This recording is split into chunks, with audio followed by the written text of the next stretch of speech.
Welcome back to the Forensics Detailing channel. I thought I'd show you an exciting video. I'll probably just keep this on Patreon.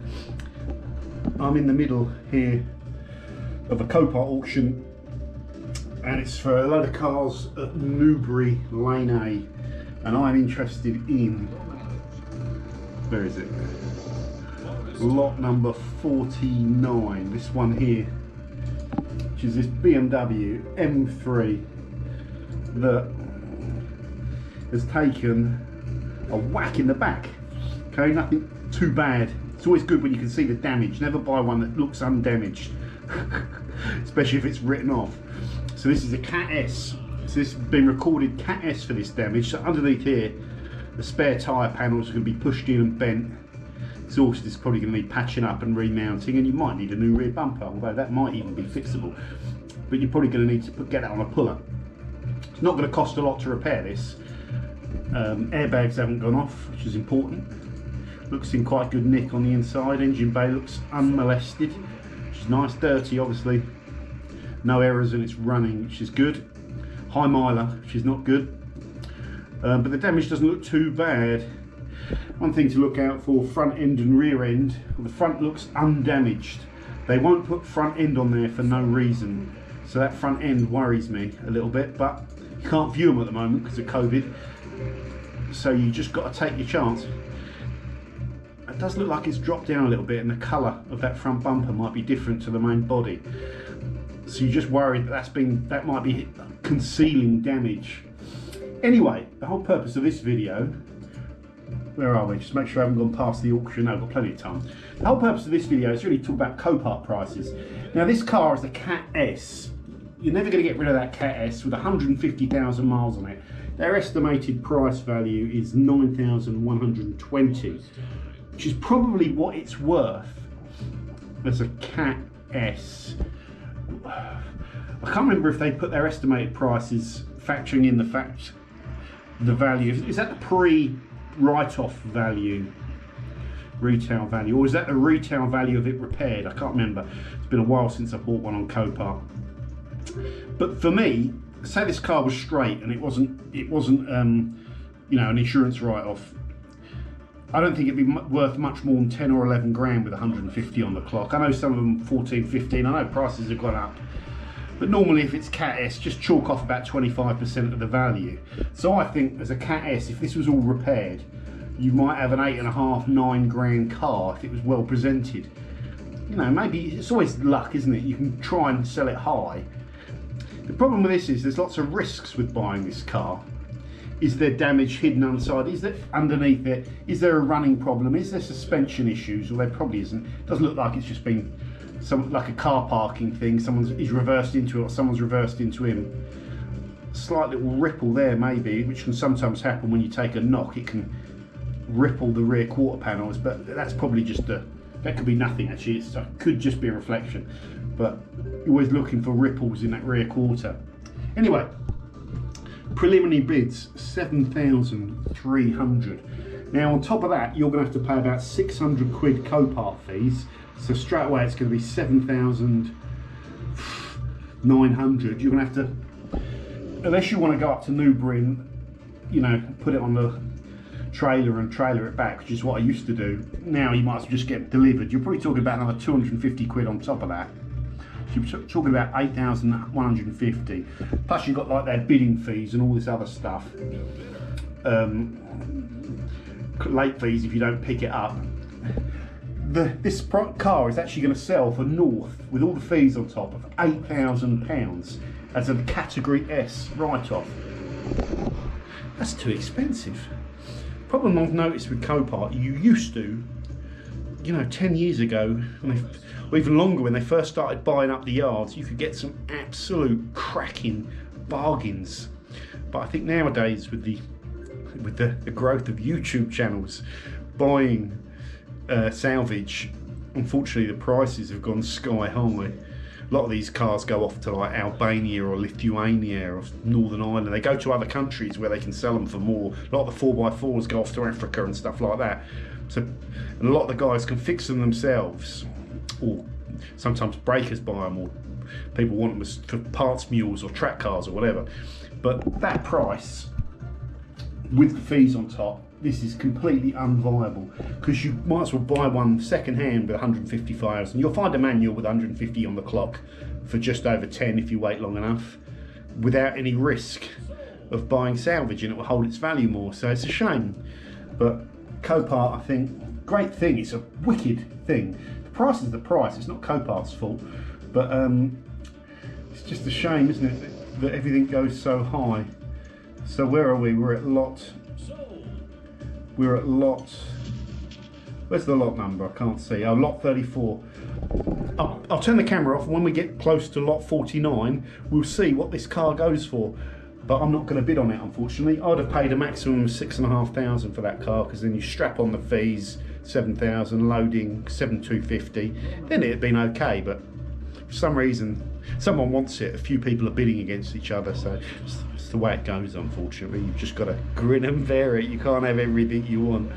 I always keep an eye out for projects, because they're good fun and stuff like that. You can get some easy ones. Wouldn't advise you take on anything that needs any framework or any heavy metal doing, unless you know you've got the contacts.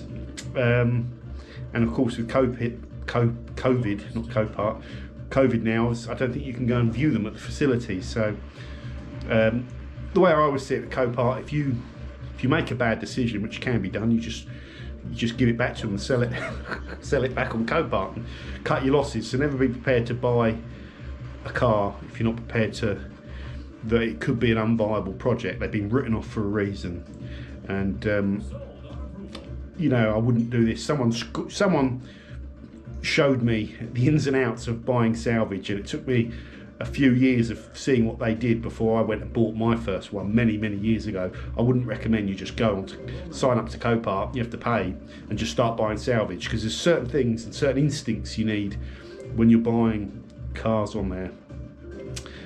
Some guys will have those instincts, you know, anyone in the motor trade that's a mechanic will have those instincts and know what to look for. But if you don't, or you're not familiar with it, perhaps I wouldn't do it. But you can get some bargains on there, as well as obviously insurance write-offs. There's some cars that you get some old classics on there that just rusted through, or you know, people can't sell because they're not viable projects on there. You also get stolen recovered, you get ex-motability, you get all sorts as well. But you get vandalised ones. That I've had some real good vandalised ones that were like, they were category C write-offs for being vandalised, and it was just paint, and the paint came straight off. That was it. So you get a great car for like pennies, but that was back in the day. Things aren't quite the same nowadays, and the prices seem to be really strong, because the market, supply and demand, isn't it? And the market, the amount of people bidding and that are in these auctions has gone up. I remember going into auctions where there was maybe like 50, 70 people. Now there's nearly 2,000 people in this Newbury auction. So there we go. I'll shut the camera out and I'll come back in a second and see what the price is. What do you reckon? How high do you reckon it's going to go?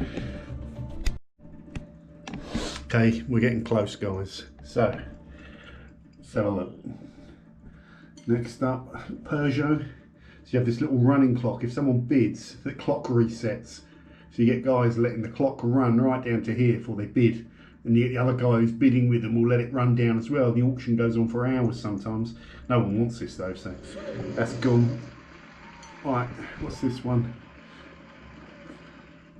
Front, oh, you can't, it's a breaker. That will go, this is going to go up. Someone will want that for parts. That's got to go for more than 100 quid, surely. Wow. That's an example of a bargain, isn't it? 100 quid's worth more than that for the tyres.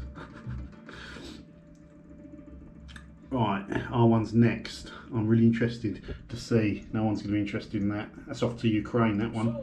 Right, here goes R1. 7.3. So someone in Hungary, the top bidder. No one's going to bid, surely. No one's going to bid on that. I'm not. Someone bid! Someone bid in the UK. Oh, no way. The Hungarian guy wants it. This could be interesting. No one, they won't want to pay a penny more here. They won't want to pay more. That's ridiculous price. Someone bid. A Hungarian bloke's going to be gutted. He was the one that's bid it up to 7.3. 7.7. No way. 7.7. Yes, I'm doomed. They're doing the full clock rundown on this. It can't go above 8. It cannot go above 8. Bonus time. It can't. It can't. That's it. The Hungarian guy's had enough. Yeah, gone. Bonus Oh. time. He won't. There's no way. How? Why are you paying 7.8 for this car? That's Sold on approval. That's just crazy.